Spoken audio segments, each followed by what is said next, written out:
Le brouillard s'étendait bas sur les chantiers navals de Seattle, une échymose argentée étalée sur le matin. Landon Pierce, un homme dont la vie était orchestrée par la précision des chiffres et le poids des décisions de conseil, sortit de son SUV de luxe. L'air, lourd de l'odeur de fer, d'acier humide, de diesel et de sel marin, lui rappela la solitude de son existence. Il avait prétexté une inspection d'une décharge abandonnée, un terrain qu'il négociait pour réhabiliter. Mais la vérité était plus simple, il cherchait un endroit calme, un havre de paix où les chiffres impitoyables ne lui renverraient pas son propre écho. Le gravier crépitait sous ses chaussures, et au-delà de la clôture cyclonique, les mouettes tourbillonnaient et criaient, leurs appels perçants accentuant le désert. C'est alors qu'il le vit, à une dizaine de mètres de là, un sac de chantier noir, traînant une traînée tordue dans la boue. Il n'aurait pas dû bouger. Mais il a bougé. Un homme en blouson bombardier déchiré le tirait par la lanière en nylon, son souffle s'évaporant en bouffées rapides et méchantes. La fermeture éclair du blouson était cassée, et une phalange tatouée brillait autour d'une bague bon marché. Quand l'homme leva les yeux, Landon remarqua son regard, injecté de sang, sans sommeil, nerveux et plein d'une colère sourde. Trevor Knox. Les sens de Landon s'aiguisèrent, la tranquillité qu'il cherchait s'évaporant sous l'urgence de l'instant. Trevor, lança Landon, sa voix calme et posée, comme s'il s'adressait à un conseil d'administration qu'il avait déjà conquis. Trevor ricana. Les décharges de la ville ne ferment pas pour les hommes riches. Le sac tressaillit de nouveau, un mouvement subtil mais indéniable. Un son à l'intérieur, petit, pas des déchets, comme un souffle étouffé par la peur. Landon bougea, son pas devenant ferme et déterminé. Qu'y a-t-il dans le sac? Ce ne sont pas tes affaires, répondit Trevor, tirant plus fort.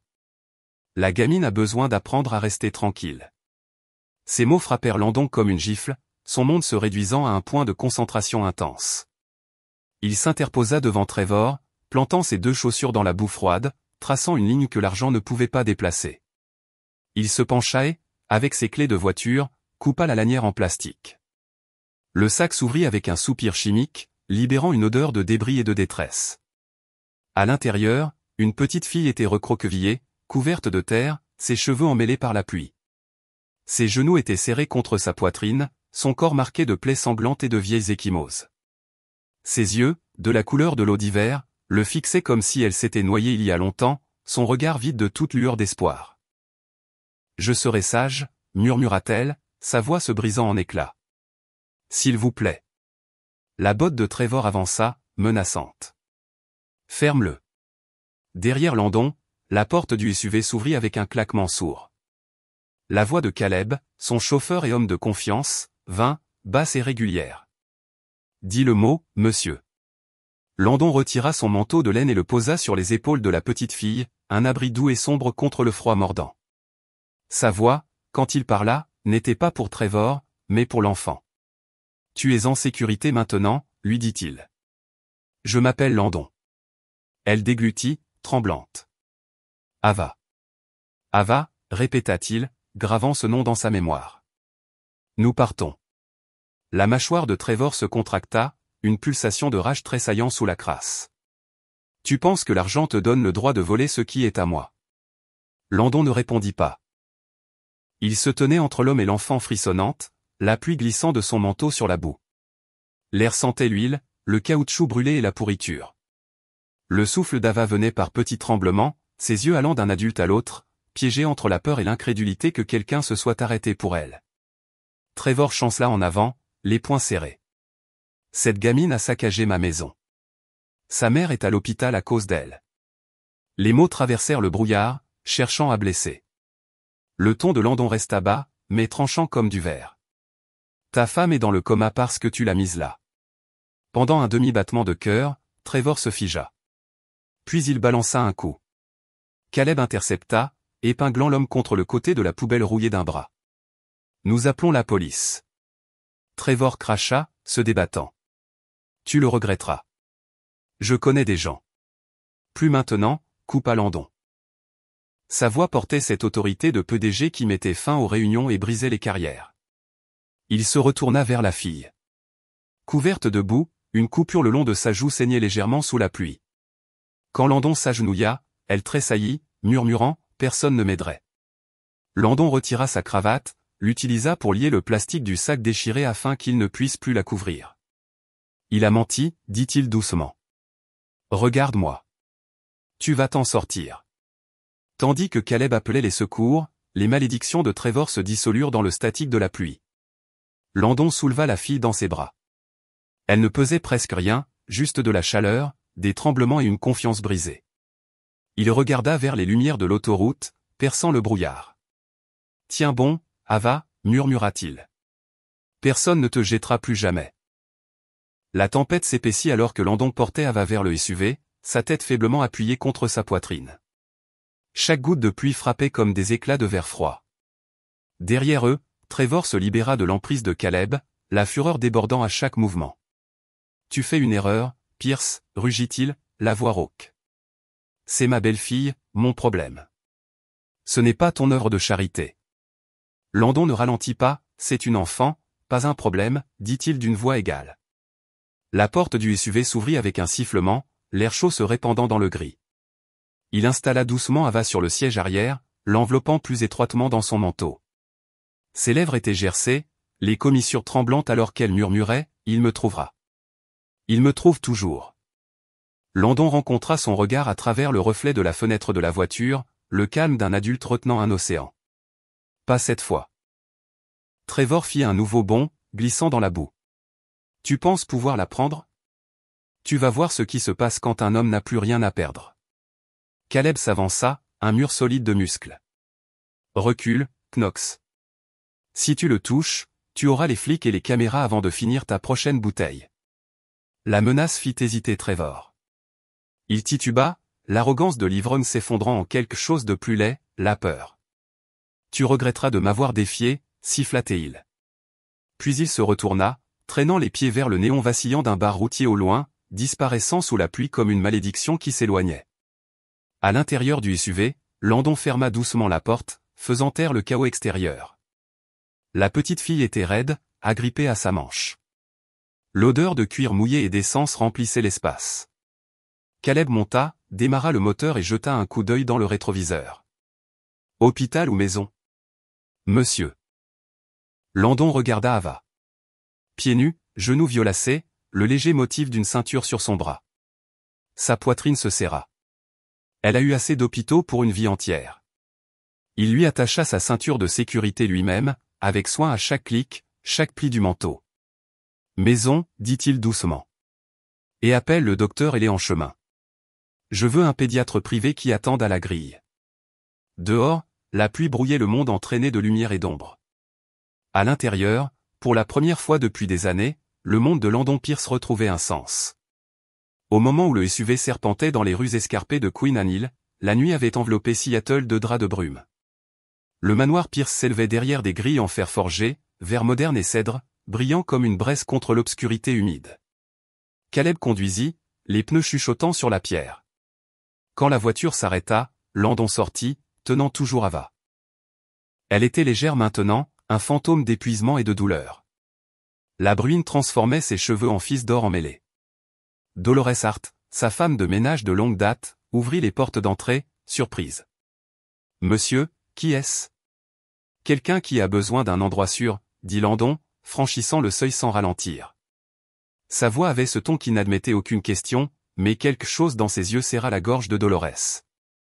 À l'intérieur, la chaleur se répandait des sols en marbre, mais l'enfant frissonnait comme si elle était encore dans le froid. La lumière du lustre frappa son visage. Boue, sang, eau de pluie scintillant sur une peau fragile. Dolores halta doucement. « Oh, mon Dieu !» Chambre d'amis, ordonna Landon doucement. Eau chaude, trousse de premier secours, pyjama doux. Elle reste ici ce soir. Tandis que Dolores s'éloignait en toute hâte, un faible son résonna d'en haut, le grincement d'une rampe. Maya Pierce, 7 ans, se tenait en haut des escaliers, les cheveux ébouriffés par le sommeil, son pyjama rose éclatant sous la lumière. Elle se figea. Son père n'avait jamais porté personne comme ça. Pas depuis. Maman. Landon rencontra ses yeux, une ombre le traversant. Retourne te coucher, ma chérie. Mais Maya ne bougea pas. Elle regarda son père porter la petite fille étrange devant le grand piano, à travers le couloir qui sentait encore faiblement le parfum de sa mère. Quelque chose d'aigu se tordit dans sa poitrine, une peur qu'elle ne pouvait nommer. Dans la chambre d'Amy, Landon posa Ava sur le lit. Elle agrippa immédiatement sa manche, paniquée. « S'il vous plaît, ne me quittez pas », il s'agenouilla, la pluie régulière coulant de ses poignets. « Je ne vais nulle part », dit-il doucement. Sa respiration ralentit progressivement. Dolores revint avec des serviettes chaudes, planant discrètement. Landon resta jusqu'à ce que le tremblement dans les mains d'Ava s'apaise et que ses yeux se ferment à moitié. Au bout du couloir, Maya était toujours dans l'ombre, murmurant à elle-même, « Qui est-elle ? Et pourquoi la regarde-t-il comme ça ?» La vapeur flottait de la salle de bain en marbre dans la chambre d'Amy sombre. Dolores étala un pyjama doux et murmura, « Tu es en sécurité ici, petite. » Mais les petits doigts d'Ava s'accrochèrent à la manche de Landon, refusant de lâcher prise. Chaque fois que la porte grinçait ou que quelqu'un s'approchait, elle tressaillait comme si le son lui-même pouvait faire mal. Landon s'accroupit à côté d'elle, veillant à ne pas faire de mouvements brusques. « Tu peux choisir, » dit-il doucement. « Tu peux rester ici ou nous pouvons laisser la porte ouverte. Tout ce qui te fait te sentir en sécurité. » Sa voix vint comme du papier déchiré. « Il ferme les portes. » Dolores retint son souffle. Le regard de Landon se durcit, mais quand il regarda de nouveau Ava, il s'adoucit à nouveau. « Alors nous laissons celle-ci ouverte. »« D'accord ?» Ava hésita, puis fit le plus petit des hochements de tête. Dolores se retira, éteignant la lumière du couloir, mais pas complètement. Un or doré chaud se répandit sur le couvre-lit comme une sécurité que l'on pouvait presque toucher. Landon prit un gant de toilette propre, l'essora de la bassine et essuya doucement la saleté de la joue d'Ava. Le souffle de la fille tremblait à chaque fois que le chiffon effleurait sa peau. Il ralentit, s'assurant qu'elle voyait chaque mouvement avant qu'il ne vienne. Quand il atteignit une ecchymose près de sa clavicule, elle murmura, « Il a dit que je la rendais malade. Que si elle ne se réveillait pas, ce serait ma faute. » Un instant, Landon oublia de respirer. Il avait entendu des mensonges d'entreprise, des manipulations politiques, le venin des tribunaux, mais rien n'avait jamais semblé aussi cruel que cette phrase sortie de la bouche d'une enfant. « Tu n'as rien fait de mal, » dit-il, son ton plat de certitude. « Rien de tout cela n'est ta faute. » Ses yeux vacillèrent vers son visage, étudiant la vérité qui s'y trouvait. Puis, de manière inattendue, elle tendit la main, sa paume atterrissant contre son poignet, tremblante et hésitante. Landon ne bougea pas. Il la laissa s'accrocher. Dolores regarda depuis l'embrasure de la porte, sa main pressée contre sa poitrine. Elle avait vu des PDG, des politiciens, des veufs en deuil, mais jamais cet homme agenouillé comme un soldat qui avait retrouvé quelque chose qui valait la peine d'être protégé. Quand l'emprise d'Ava se relâcha finalement, ses yeux commencèrent à se fermer. Landon murmura, « Dors. Je serai juste à côté. » Et cette fois, elle le crut. La pluie chuchotait contre les hautes fenêtres bien après minuit. La maison, vaste et immaculée, n'avait jamais semblé aussi vivante. Respirant au rythme irrégulier de la peur et du réconfort, luttant pour l'espace. Landon était assis dans le fauteuil juste devant la porte de la chambre d'Amy. Son ordinateur portable était ouvert mais intouché. La faible lueur de l'écran vacillait sur son visage, soulignant l'épuisement profondément gravé autour de ses yeux. Toutes les quelques minutes, il regardait vers la pièce pour s'assurer qu'Ava était toujours là, toujours en vie. Par la porte entr'ouverte, il pouvait voir sa petite silhouette recroquevillée sous les couvertures. Son manteau de laine toujours drapé sur ses épaules comme une armure. De temps en temps, elle tressaillait, un léger gémissement, un tressaillement, l'écho de coups qui n'étaient pas venus cette nuit. Au bout du couloir, une autre porte s'ouvrit. Maya, dans son pyjama licorne délavé, sortit pieds nus. Elle se tenait en haut des escaliers, la veilleuse peignant de doux halo le long de la rampe. « Papa » chuchota TL. Landon leva les yeux, la voix basse. « Tu devrais dormir. » Je n'y arrivais pas, elle frotta son bras, jetant un coup d'œil vers la chambre d'Amy. Qui est-elle? Landon hésita. Comment pouvait-il expliquer? La vérité était trop lourde pour un enfant. Une petite fille qui a besoin d'aide, dit-il. Elle n'a personne en ce moment. Le front de Maya se plissa. Alors, tu l'as amenée ici? Oui, comme maman. La question le frappa plus fort qu'il ne s'y attendait. Il la regarda, ces mêmes yeux que sa mère avait, brillants et blessés à la fois. Non, dit-il doucement. C'est différent. Maya hocha la tête lentement, mais quelque chose en elle commença à se tordre, une jalousie aiguë et silencieuse qu'elle ne savait pas nommer. Elle avait passé des mois à essayer de combler le vide après la mort de sa mère.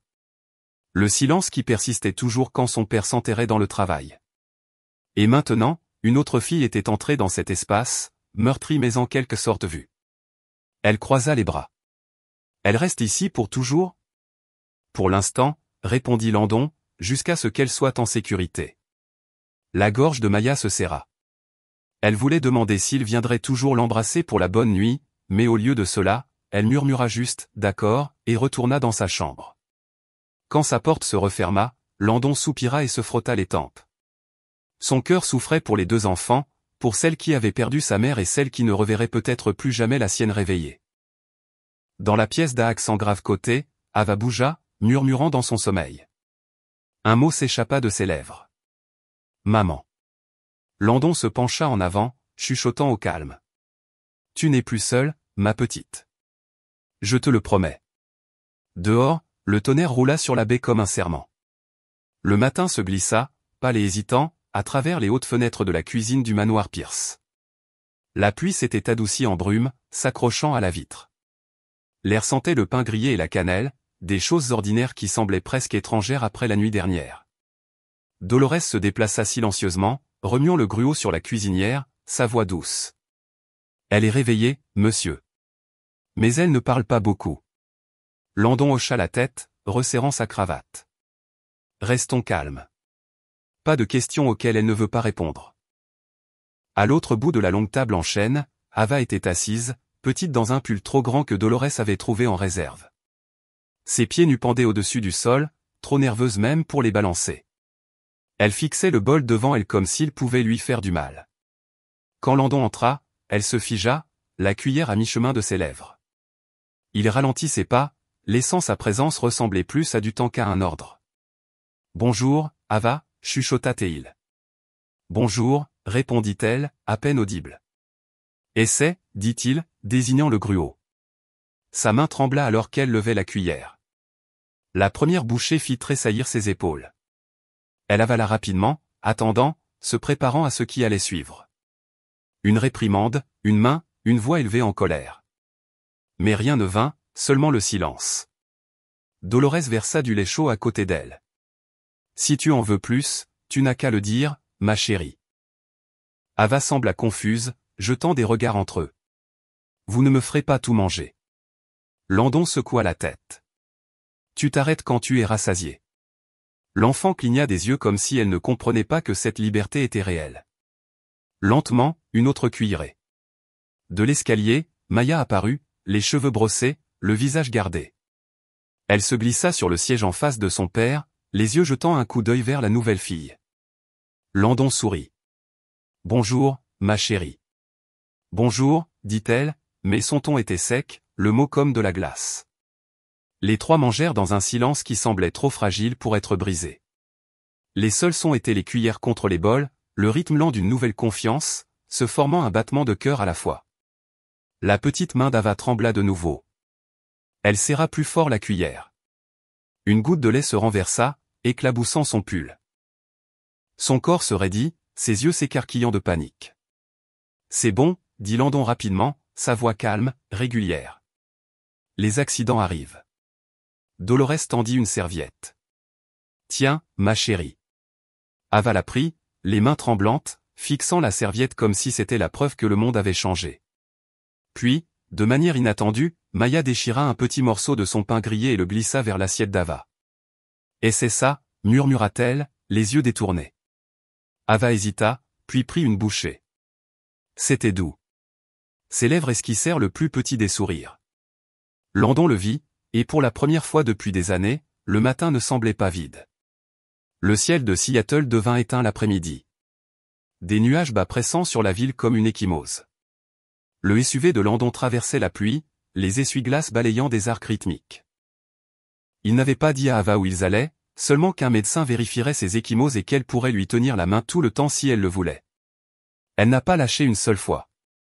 Le Harborview Medical Center se profilait, gris et bourdonnant, l'odeur de désinfectant serrant déjà la poitrine de Landon. C'était la même odeur stérile qui l'avait suivi pendant les mois de la maladie de sa femme. L'odeur de l'impuissance déguisée en ordre. À l'intérieur, l'infirmière haleta doucement en voyant les blessures d'Ava. Elle a beaucoup souffert, dit Landon simplement. S'il vous plaît, soyez doux. L'examen fut silencieux mais révélateur. Des ecchymoses fanées recouvraient des plaies récentes. Une côte sensible au toucher. Des marques de brûlure à peine visibles le long du poignet. Le froncement de sourcils du médecin s'approfondit à chaque note. Si ces motifs sont ce que je pense qu'ils sont, murmura-t-il, ce ne sont pas des accidents. Nous devrons le signaler. Je l'ai déjà fait, répondit Landon, sa voix grave. La nuit dernière. Quand l'infirmière partit, Ava était assise sur le bord de la table d'examen, ses doigts tordant l'ourlet de sa manche. Il dit, les hôpitaux n'aident pas. Ils me renvoient toujours. Landon s'accroupit, rencontrant ses yeux. Pas cette fois. Tu ne retourneras pas, avant qu'elle ne puisse répondre, une agitation éclata près de l'entrée, des bruits de bottes, des voix fortes. Une infirmière se précipita, essoufflée. Monsieur, il y a un homme qui demande une enfant nommée Ava Monroe. Il dit qu'il est son beau-père. Le sang de Landon se glaça. Gardez-le hors de cette pièce. À travers la cloison vitrée, il vit Trevor Knox, rasé de près, chemise rentrée, cheveux lissés en arrière. Mais les yeux étaient les mêmes, méchants, calculateurs, du genre à sourire uniquement pour affûter les mensonges. À côté de lui se tenait Victor Crane, un avocat que Landon reconnaissait de vieilles négociations de conseil, un vautour qui se nourrissait de scandales. Trevor afficha un faux sourire à la réceptionniste. Ma belle-fille est ici. Je suis là pour la ramener à la maison. Victor s'avança, montrant des accréditations. Nous avons des documents de tutelle en dossier. Vous ne pouvez pas retenir un enfant de son tuteur légal, Monsieur Pierce. Landon sortit avant que l'infirmière ne puisse l'arrêter. Vous l'avez laissé dans un sac poubelle, dit-il d'une voix égale. Vous avez perdu le mot au tuteur dès que vous avez fait cela. Le ton de Victor était froid et venimeux. Vous n'avez aucune preuve et les médias vont dévorer votre acte de sauveur. Vous êtes déjà dépeint comme un milliardaire qui vole des enfants pour attirer l'attention. Alors laissez-les peindre, dit Landon. Je serai occupé à sauver une vie. Le calme de Trevor se fissura. Tu penses être un héros? Cette gamine a ruiné ma vie. Sa mère. Landon le coupa net. Sa mère est dans le coma à cause de toi.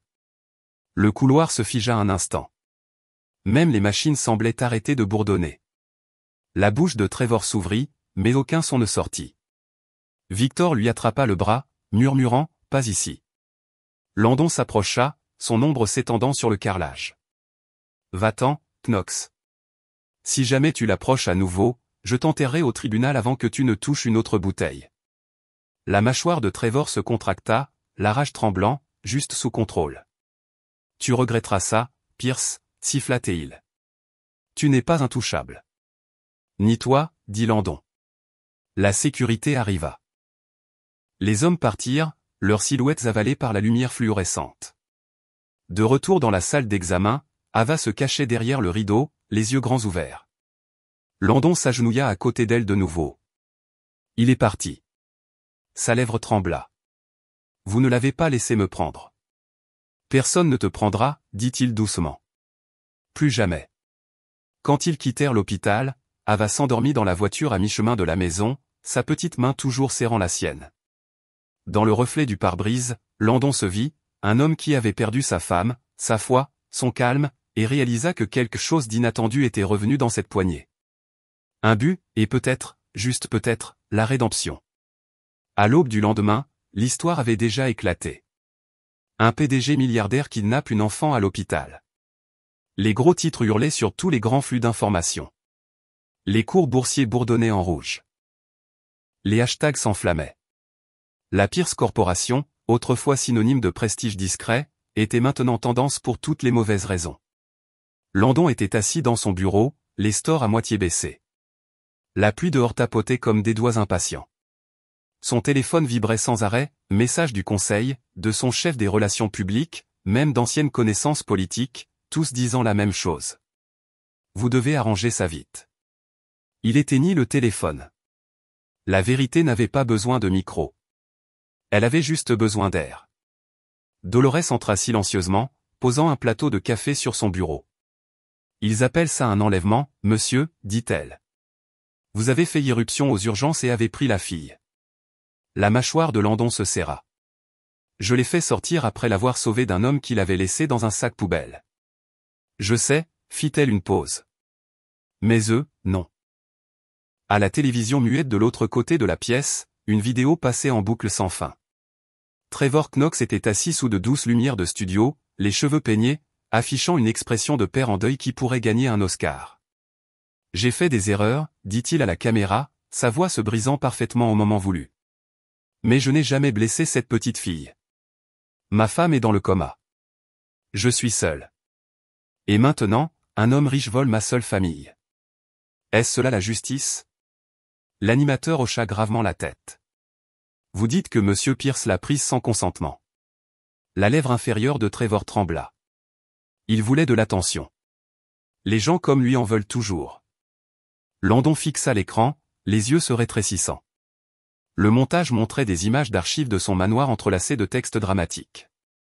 L'enfant secret du milliardaire. Un léger cri vint de l'embrasure de la porte. Ava se tenait là, pieds nus, tenant son ours en peluche usé. Son visage était pâle, confus. Pourquoi disent-ils que vous m'avez prise? Il se leva instantanément, éteignant la télévision. Parce que les mauvaises personnes mentent, ma chérie. Mais vont-ils me le ramener? Landon s'accroupit, sa voix calme, mais avec de l'acier en dessous. Personne ne te prendra, jamais. La vérité éclatera. Elle hocha la tête faiblement, mais n'a pas semblé convaincue. Alors que Dolores l'emmenait, Landon retourna à la fenêtre, la pluie glissant comme de fins fils statiques. Quelque part là-bas, des mensonges étaient diffusés plus fort que la vérité. Mais il avait quelque chose que Trevor Knox n'avait pas, du temps, des preuves et la confiance inébranlable d'une enfant qui croyait enfin que quelqu'un se battrait pour elle. Il chuchota à la tempête. Tu voulais de l'attention, Trevor. Tu as la mienne maintenant. Le manoir semblait plus lourd cette nuit-là, comme si les nouvelles elles-mêmes s'étaient infiltrées dans les murs. Chaque murmure du personnel, chaque scintillement d'écran de téléphone portait un peu plus loin le mensonge de Trevor. Mais à l'étage, à la faible lumière de la lampe de la chambre d'amis, une bataille plus silencieuse était menée. La guerre entre la peur et l'appartenance. Ava était assise en tailleur sur le tapis, ses petites mains serrant les oreilles de son ours en peluche. Les vieilles coutures semblaient prêtes à céder. Maya se tenait à l'embrasure de la porte, incertaine d'entrer. Pendant des heures, elle avait regardé son père faire les 100 pas en bas, argumentant d'une voix basse mais tranchante. Chaque fois qu'il prononçait le mot « protégé », quelque chose d'étrange brûlait dans sa poitrine. Jalousie mêlée de culpabilité. Finalement, elle fit un pas en avant. « Salut », dit-elle, essayant d'être décontractée. Cet ours a l'air ancien. Ava leva les yeux, surprise. C'était celui de ma maman. Elle l'a beaucoup réparé. Maya s'agenouilla à côté d'elle, étudiant les coutures tordues. Ma maman réparait tout, aussi, même moi. Les deux filles restèrent silencieuses, le genre de silence qui n'a pas besoin d'être rempli. Après un instant, Maya tendit la main derrière elle et sortit l'une de ses propres poupées, un lapin en peluche avec une oreille manquante. Elle le posa à côté de l'ours. Tu peux l'emprunter, dit Maya rapidement, presque sur la défensive. Ramène-la juste quand tu veux. Les lèvres d'Ava s'entr'ouvrirent. Tu me la donnes? Pas donné. Partagé. C'était un si petit mot, mais il ouvrit quelque chose. Ava hocha la tête, serrant les deux jouets. Son sourire était timide, mais réel. Du couloir, Landon regardait, inaperçu, une chaleur fatiguée adoucissant son visage. Pour la première fois depuis longtemps, la maison ne sonnait pas comme le deuil. Elle sonnait comme un commencement. Il était presque minuit quand la sonnette retentit, un tintement sourd et hésitant qui résonna dans la maison silencieuse. Dolores échangea un regard avec Landon, qui lisait des mises à jour judiciaires sur sa tablette. Peu de gens osaient venir ici sans préavis désormais. Pas après les gros titres. Quand la porte s'ouvrit, une femme mince se tenait sur le porche, ses cheveux humides de pluie, serrant une vieille valise marron contre sa poitrine comme si elle contenait toute sa vie. Ses yeux étaient cernés de rouge mais stables. « Monsieur Pierce » demanda-t-elle. « Je m'appelle Ruth Delgado. J'habitais à côté des Monroe. Au son du nom, le pouls de Landon s'accéléra. La famille d'Ava. Ruth hocha la tête. J'ai gardé ça après. Après qu'il a tout jeté. J'avais peur de dire quoi que ce soit, mais après avoir vu les nouvelles, après avoir entendu ce que cet homme a dit, je ne pouvais pas rester silencieuse. Elle entra. L'odeur de la pluie et du vieux papier remplit le foyer alors qu'elle posait la valise sur la table basse. Le cuir était craqué, les fermoirs rouillés. Quand Landon l'ouvrit, le passé se répandit, lettres pliées, polaroïdes fanés, quelques dessins d'enfants froissés d'amour et de larmes. C'étaient ceux d'Elena, dit Ruth doucement. La mère d'Ava. Elle m'a dit une fois, si jamais il lui arrivait quelque chose, de les garder jusqu'à ce que quelqu'un d'honnête arrive. Dolores s'agenouilla à côté de la valise, les doigts tremblants alors qu'elle soulevait une pile de pages manuscrites attachées par un ruban. L'encre était maculée, mais les mots saignaient encore d'émotion. Landon en choisit un au hasard. Je ne peux plus dormir. Trevor boit encore. Il dit que les collecteurs de dettes prendront tout, mais je pense qu'ils ont déjà pris la bonne partie de lui. Ava est si silencieuse ces jours-ci. Elle tressaille quand le plancher craque. Je lui ai dit de se cacher sous le lit quand il est en colère. J'ai peur qu'un jour je ne me réveille pas pour la protéger. Landon expira lentement, le poids des mots s'appuyant. La voix de Ruth se brisa. J'ai essayé de le dire aux gens. Personne n'a écouté. Il paie quiconque s'approche trop. Mais j'ai vu les ecchymoses. J'ai entendu les cris. Dolores s'essuya les yeux. Dieu aide cette femme. Elle savait que cela allait arriver. Landon regarda les pages à nouveau, l'écriture d'Elena tremblant sur le papier, essayant toujours de garder sa fille en sécurité, même dans la peur. Merci, dit-il doucement à Ruth. Ce n'est pas seulement une preuve. C'est sa voix. Ruth hocha la tête, les larmes coulant. Alors, faites en sorte que cela compte. Tandis qu'elle partait, la pluie reprit, tapotant contre les fenêtres comme un battement de cœur. Dans la lumière tamisée, Landon referma doucement la valise. Nous avons ce qu'il nous faut, murmura-t-il. Maintenant, il est temps de faire entendre sa voix au monde.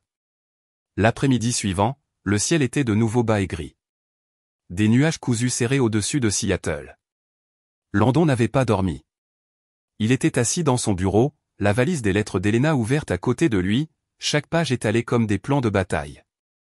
Dolores avait emmené Ava et Maya au jardin, lui donnant du silence pour réfléchir. Un coup rompit le silence. Dolores réapparut, sa voix prudente. « Monsieur, il y a quelqu'un ici qui vous demande. Il dit qu'il s'appelle Noah Park, un journaliste. Il prétend qu'il peut t'aider. » L'instinct de Landon se tendit. « Un journaliste ? Il dit qu'il est indépendant, pas avec les tabloïds. » Landon soupira. « Faites-le entrer. » Quelques instants plus tard, un jeune homme entra, fin de la vingtaine, mince, un sac photo en bandoulière. Ses cheveux étaient humides, ses mains agitées, mais ses yeux vifs de conviction. « Monsieur Pierce, » dit Noah, se tenant droit, « je sais que vous ne faites pas confiance à la presse en ce moment, mais je ne suis pas là pour raconter une histoire. Je suis là parce que quelqu'un à l'intérieur du tribunal m'a envoyé ceci. » Il tendit la main dans son sac et glissa une petite clé USB sur le bureau. Le plastique brilla sous la lumière. « Qu'est-ce que c'est » demanda Landon. « Des images, » dit Noah. Trevor Knox soudoyant un greffier, de l'argent pour des papiers de garde accélérés. Cela a été filmé par une caméra de sécurité dans un café du centre-ville. L'homme qui me l'a donné avait peur de le rendre public, alors je vous l'apporte. Dolores halta doucement depuis l'embrasure de la porte. Mon Dieu. Landon fixa la clé USB mais ne la toucha pas encore. Et pourquoi risquer votre emploi pour moi, monsieur Park? La gorge de Noah fit un mouvement. Parce que ma mère était comme Elena, et personne ne l'a écoutée non plus. L'air de la pièce s'alourdit de fantômes partagés. Finalement, Landon tendit la main, sa main stable. Si c'est réel, vous avez fait quelque chose qui pourrait sauver la vie d'un enfant. Noah hocha la tête. C'est réel. J'ai vérifié l'horodatage.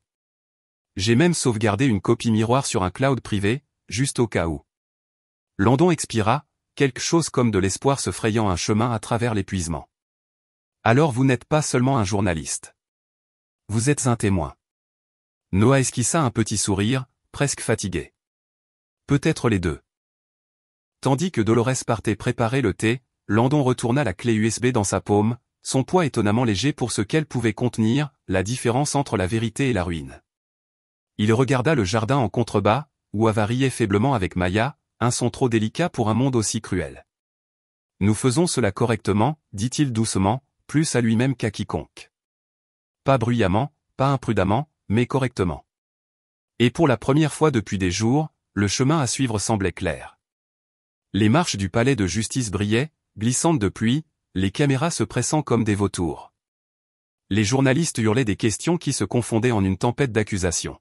« Monsieur Pierce, avez-vous enlevé l'enfant Monroe? Est-ce un coup de publicité?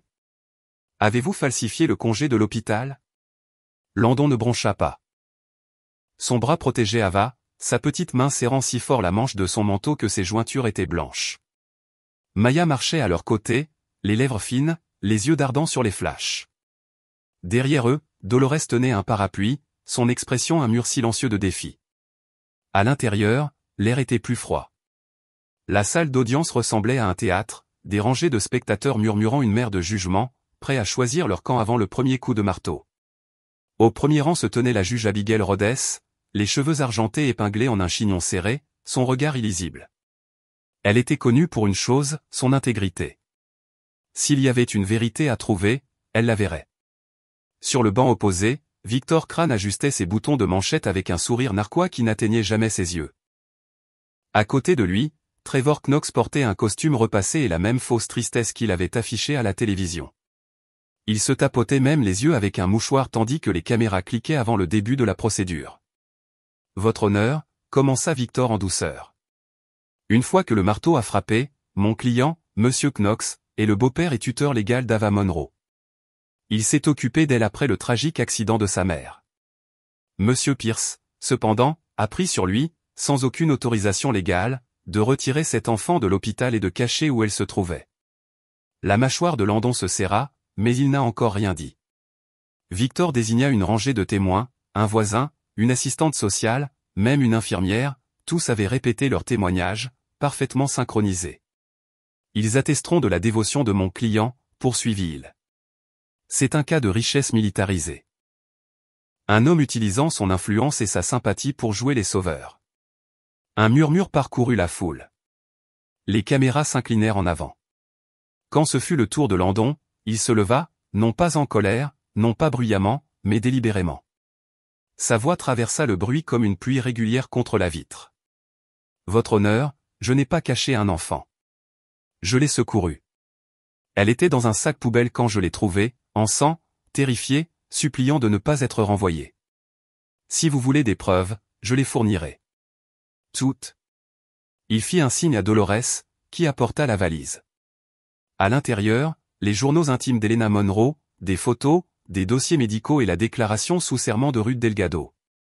Landon les posa sur la table comme des offrandes sacrées. Le sourire narquois de Victor vacilla. Des fabrications, marmonna-t-il, facilement falsifiables. Landon soutint son regard. Alors expliquez ceci. Il se tourna vers Noah Park, qui s'avança, nerveux mais résolu, serrant la clé USB. L'écran de la salle d'audience s'alluma. Des images granuleuses apparurent, Trevor glissant une enveloppe sur une table de café, murmurant, faites en sorte que les papiers aient l'air réels. Je me fiche de la manière. Le greffier hocha la tête, empochant l'argent. Des halètements parcoururent la salle d'audience. Victor se leva d'un bond. Objection. Source non vérifiée. Obtenue illégalement. La juge Rhodes leva la main. Rejeté pour l'instant. Le tribunal vérifiera l'authenticité. Continuez, Monsieur Pierce. Le visage de Trevor était devenu pâle, la sueur brillant sur sa tempe. Landon continua, la voix stable. Vous parlez de tutelle. C'est ce dont elle était protégée, des ecchymoses, des brûlures, une confiance brisée. Vous m'appelez un voleur, j'appelle ça une intervention. Le regard de la juge s'adoucit un instant alors qu'elle regardait Ava. L'enfant était assis silencieusement à côté de Dolores, les yeux grands ouverts mais fixes, ses petits doigts serrant la main de Maya. Ava, demanda la juge doucement, voulez-vous dire quelque chose?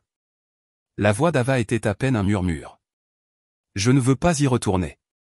Cette seule phrase eut plus de poids que n'importe quelle pièce à conviction. Le visage de Victor se contracta.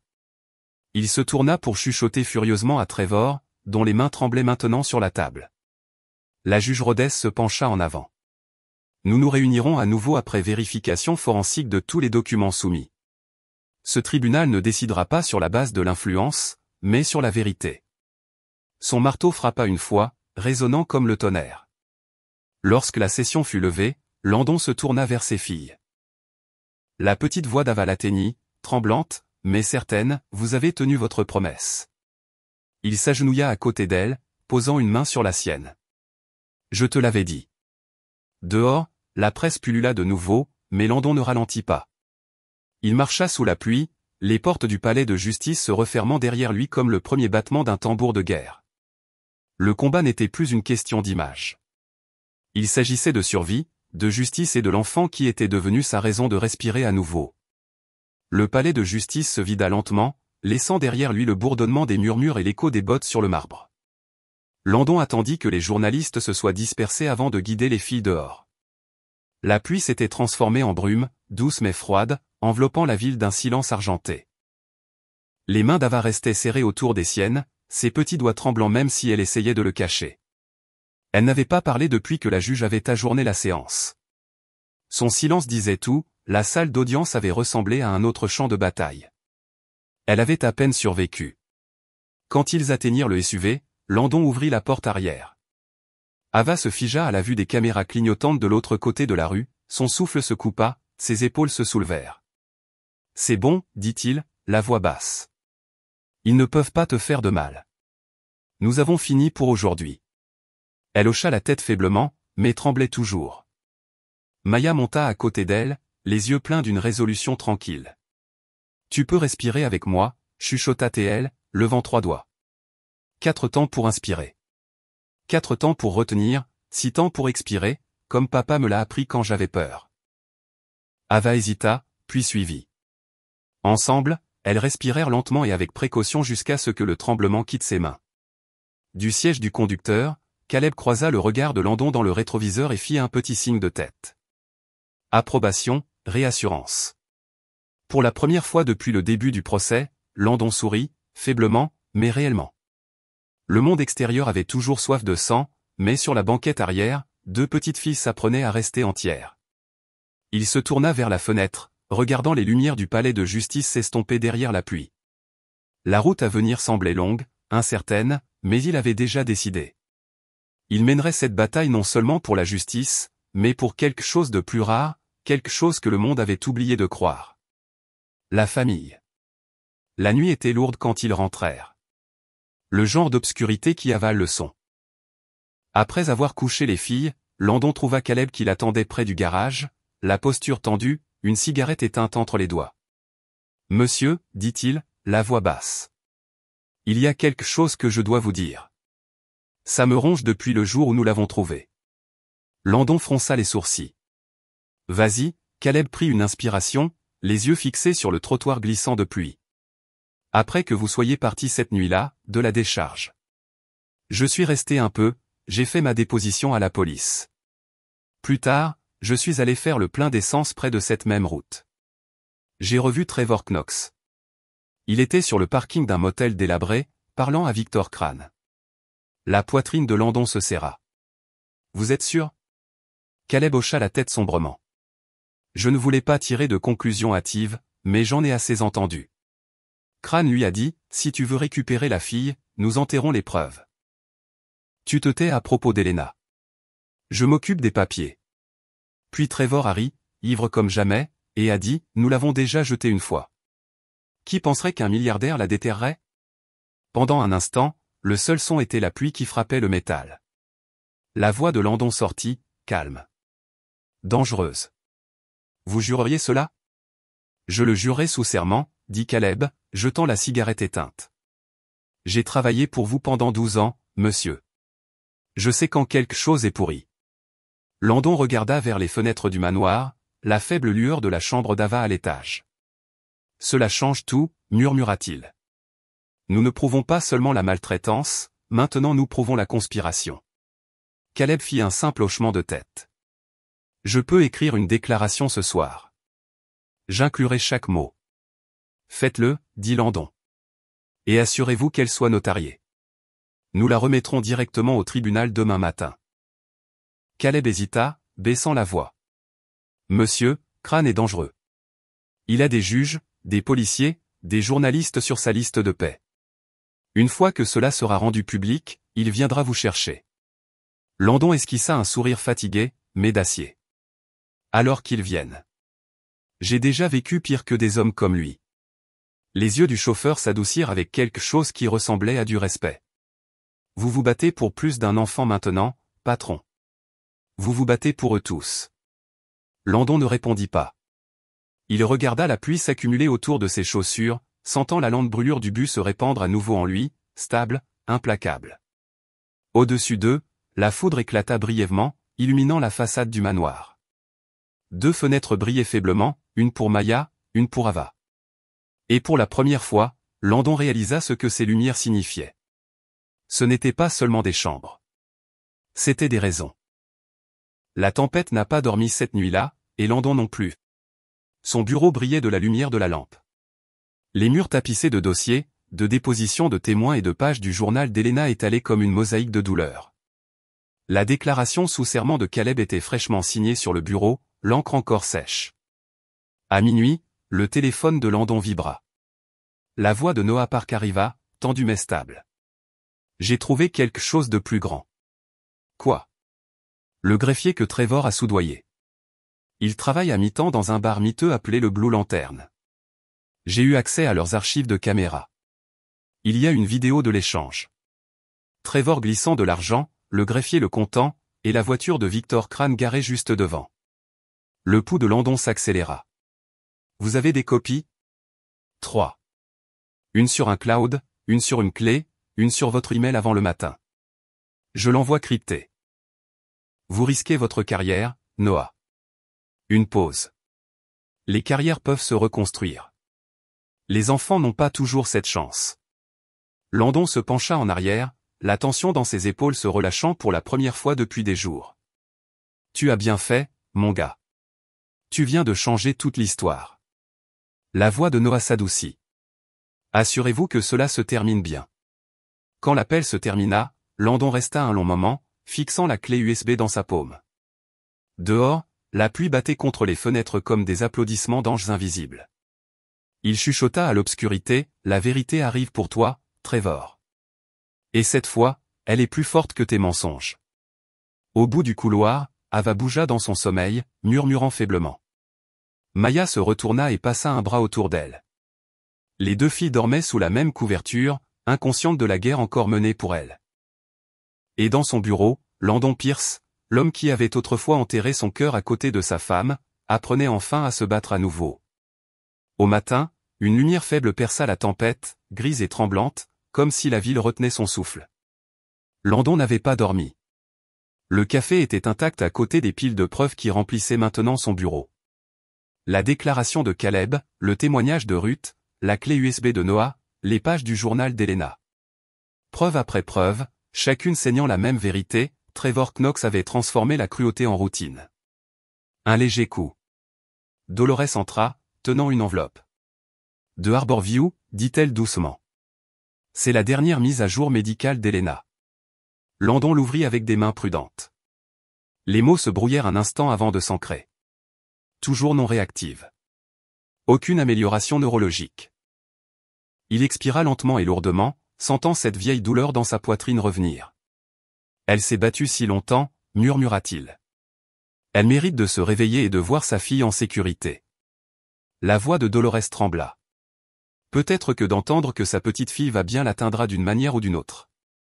Avant que Landon ne puisse répondre, Caleb apparut à l'embrasure de la porte, le visage pâle.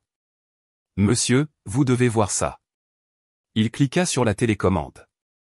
Les nouvelles du matin remplirent la pièce. À l'écran, Trevor était de nouveau assis sur une chaise d'interview, plus propre, plus lisse, son bras enveloppé dans une écharpe comme un héros blessé. Il regarda directement la caméra. « Je n'ai jamais blessé Helena, dit-il, le ton dégoulinant de remords fin. Elle est tombée. Mon alcoolisme était grave. Oui, mais j'essayais de changer. Cet homme, Pierce, il utilise ma tragédie pour paraître noble. Il veut la garde pour redorer son image. Dolores ricana. Il instrumentalisait la pitié. La mâchoire de Landon se serra. Il gagne du temps avant que les murs ne s'effondrent. L'animateur se tourna vers un autre invité, Victor Crane. Lisse et confiant, le sourire narquois de retour. Nous prouverons que Monsieur Pierce a fabriqué des preuves, dit-il. Nous avons des témoins prêts. Mais alors quelque chose de nouveau clignota à l'écran. Une image fixe granuleuse d'un flux de sécurité. La silhouette d'un homme en pleine corruption, le visage suffisamment visible. L'horodatage brillait. En dessous, la légende indiquait, image divulguée par la source. Dolores Alta. Noah l'a fait. Le visage de Crane à l'écran changea juste un instant, mais c'était suffisant. Le masque public se fissura, montrant la panique en dessous. Trevor se figea aussi, son calme répété se fracturant alors que les journalistes commençaient à crier hors champ. Landon coupa le son de la télévision, se penchant lentement en arrière. C'est la première fissure, dit-il.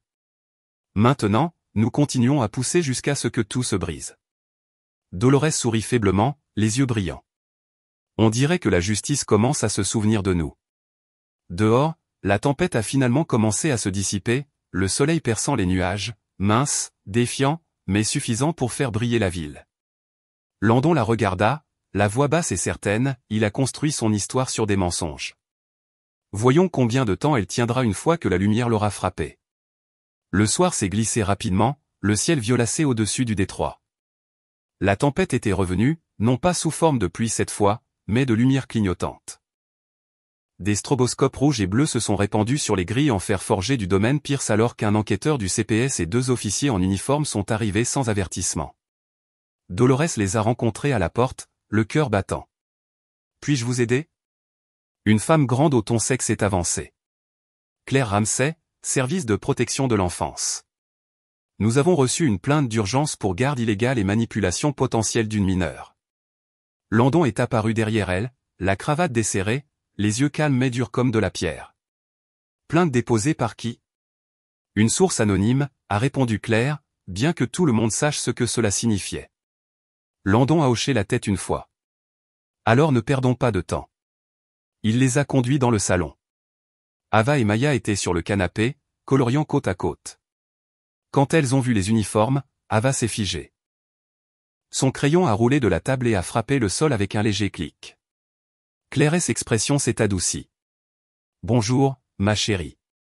J'ai juste quelques questions à te poser. »« D'accord ?» La voix d'Ava est sortie petite. « J'ai fait quelque chose de mal ?»« Non. »« Ma chérie, » a chuchoté Dolores rapidement. « Tu vas bien. » Landon a désigné les dossiers empilés sur la table. Vous y trouverez les journaux de soins médicaux, de conseils, de repas quotidiens, tout est documenté. Chaque échymose est enregistrée par un spécialiste pédiatrique avec des horodatages et des déclarations. Vous y trouverez également une déclaration notariée de mon chauffeur et 2 attestations de témoins. Claire a cligné des yeux. C'était le dossier le plus organisé qu'elle ait jamais vu. Vous avez gardé tout ça? Je lui ai promis que personne ne lui ferait plus de mal, a dit Landon simplement. Les promesses impliquent de la paperasse quand le monde cesse d'écouter. Ava a jeté un coup d'œil entre eux, tremblante. Maya lui a pris la main, la serrant. C'est bon, a-t-elle chuchoté. Nous répondrons ensemble. L'enquêteur a posé des questions douces, des noms, des peurs, des choses préférées. Quand elle a demandé ce qu'Ava aimait le plus dans sa vie ici, la fille a hésité, puis a dit, c'est calme. Personne ne crie. Je peux dormir. Silence a rempli la pièce. Claire a fermé son carnet, sa gorge serrée. C'est tout ce dont j'avais besoin, Monsieur Pierce. Nous laisserons le tribunal examiner cela demain. Quand la porte s'est refermée derrière elle, Dolores s'est affaissée de soulagement. Ils verront la vérité maintenant. Landon a regardé vers les escaliers où les 2 filles s'étaient retirées main dans la main. Elles l'ont déjà vu, a-t-il murmuré. Dehors, les sirènes se sont estompées en descendant la colline. À l'intérieur, la tempête a trouvé son centre de calme. 2 enfants respiraient facilement dans le seul foyer qui leur ait jamais ressemblé. Le matin est venu comme une lame de verre, claire, tranchante et froide. Les marches du palais de justice étaient déjà bondées avant le lever du soleil, les caméras hérissées, les voix gonflant dans une fin collective de spectacle. Ce n'était plus seulement une audience de garde. C'était devenu une guerre entre le pouvoir et la vérité, entre ceux qui mentaient pour survivre et ceux qui se battaient pour elle. À l'intérieur, l'air était électrique. Des rangées de spectateurs se penchaient en avant, murmurant des noms comme s'ils lisaient des écritures. Les journalistes gribouillaient, les caméras clignotaient, et toute la ville attendait le prochain rebondissement. Landon Pierce est entré le premier, costume sombre, repassé, les yeux fatigués mais stables. Ava marchait à ses côtés, serrant sa main, et Maya suivait de près, la sœur aînée par le lien plutôt que par le sang. Dolores portait un dossier en cuir, son dos droit comme une armure. De l'autre côté de l'allée, Trevor Knox était assis, flanqué de Victor Crane. Les deux hommes affichaient une confiance sur mesure. Le sourire narquois de Trevor est revenu, lisse, mais avec le plus léger tremblement. À exactement 9 heures, la juge Abigail Rhodes a frappé le marteau. Le tribunal est maintenant en session. Victor s'est levé le premier, son ton doux comme de la soie est tout aussi froid. Votre honneur, mon client est ici pour récupérer sa belle-fille. Il a été vilipendé par la presse en raison de la richesse et de l'influence de M. Pierce. Mais nous montrerons qu'il ne s'agit pas d'abus, il s'agit de contrôle. Le désir d'un homme riche de jouer au héros, a murmuré l'auditoire. Trevor a hoché la tête solennellement, posant même une main sur sa poitrine comme un saint en deuil. Victor a appelé son premier témoin, une voisine d'âge moyen de la rue de Trevor. Avez-vous déjà vu M. Knox maltraiter l'enfant? Non, a dit la femme sans hésiter. J'ai vu le conduire à l'école, lui acheter des provisions. Il avait l'air d'un bon père. Victor a souri à la juge. Voyez, les apparences racontent aussi des histoires. Puis ce fut le tour de Landon. Il s'est levé lentement et délibérément. Les apparences racontent des histoires, a-t-il dit, la voix basse mais ferme. Mais la vérité les raconte mieux.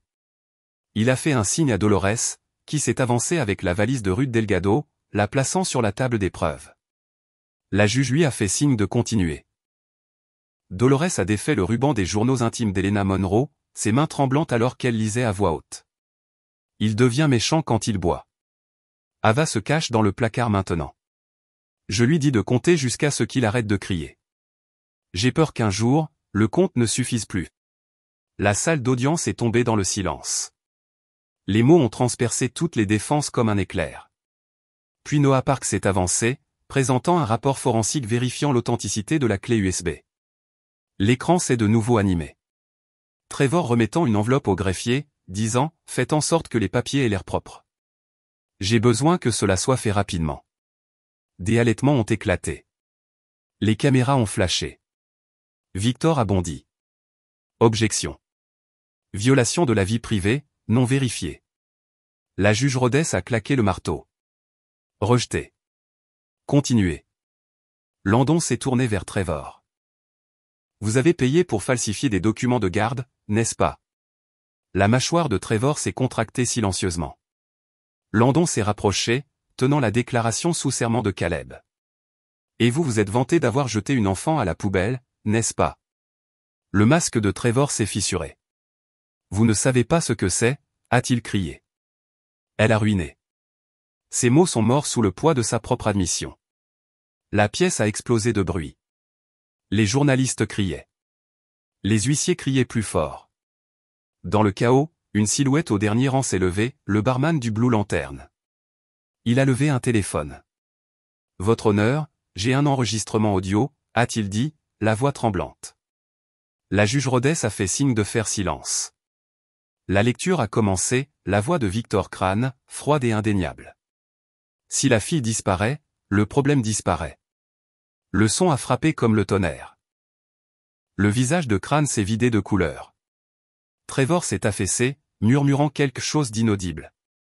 La juge Rhodes s'est levée, sa voix coupant le brouhaha. Assez. J'ai entendu tout ce dont j'avais besoin. Elle a examiné les dossiers devant elle, les journaux intimes, les vidéos, les déclarations, les ecchymoses photographiées avec des dates et des signatures de médecins. Chaque pièce était liée comme les maillons d'une chaîne incassable. Finalement, elle a levé les yeux, son regard, stable et impitoyable. Ce tribunal, a-t-elle dit, trouve des preuves accablantes d'abus, de négligence et de fraude. Effectivement, immédiatement, la garde pleine et permanente d'Ava Monroe est accordée à M. Landon Pierce. Un silence stupéfait, puis un murmure de halètement. Les caméras ont de nouveau flashé comme des feux d'artifice. La juge Rhodes a tourné son regard sur Trevor. Et quant à vous, Monsieur Knox, vos mensonges se terminent ici. Son marteau a frappé une fois. Les huissiers sont intervenus. Les menottes ont brillé sous la lumière fluorescente. Trevor a rugi alors qu'il le tirait. Vous ne pouvez pas prendre ce qui est à moi. Landon est resté immobile, regardant l'homme disparaître par les portes de la salle d'audience. Puis il a baissé les yeux. Ava avait laissé tomber son ours en peluche. Son petit visage s'est levé vers lui, les larmes aux yeux. Il est parti, a dit Landon, la serrant dans ses bras. Il est parti. Maya s'est pressée contre eux, les bras enroulés autour des deux. Et pour la première fois, le palais de justice n'a pas ressemblé à un champ de bataille. Il a ressemblé à un sauvetage. Dehors, le tonnerre a roulé une fois de plus sur la ville, mais cette fois, cela ressemblait presque à des applaudissements. La tempête qui avait traqué Seattle pendant des semaines s'est finalement dissipée le lendemain matin. L'air sentait le sel et le pain, le soleil scintillant sur le trottoir mouillé. Les journalistes s'attardaient encore devant les grilles, mais leur voix avait changé de l'accusation à l'admiration. À l'intérieur du manoir, la chaleur a remplacé le silence. Dolores fredonnait doucement dans la cuisine tandis que les crêpes grésillaient sur la cuisinière. Maya et Ava étaient assises à la longue table en chêne, le sirop coulant de leurs fourchettes, le genre de rire qui ne vient que lorsque la peur est à bout de souffle. Landon regardait depuis l'embrasure de la porte, une tasse de café refroidissant dans sa main. Ses yeux s'attardaient sur les plus petites choses, la façon dont les épaules d'Ava ne tressaillaient plus au bruit soudain. La façon dont Maya se penchait protectrice au lieu d'être jalouse. Quand Ava l'a remarqué, elle a glissé de sa chaise, ses pieds nus tapotant sur le sol. « Vous n'avez pas à rester là », a-t-elle dit timidement. « Venez manger avec nous. » Il a souri. « C'est un ordre, n'est-ce pas ?» Elle a souri. « Un vrai cette fois. » En quelque sorte. Landon les a rejoints. Dolores a posé la dernière assiette, les yeux embués. « On dirait une famille à nouveau », a-t-elle chuchoté. Il a hoché la tête. « C'est parce que c'en est une. » Eva a tendu la main vers la sienne à travers la table. « Vous avez tenu votre promesse. »« J'ai l'intention de les tenir toutes », a-t-il dit. Dehors, les nuages se sont levés, la lumière du soleil se répandant par les fenêtres de la cuisine en larges rayons dorés.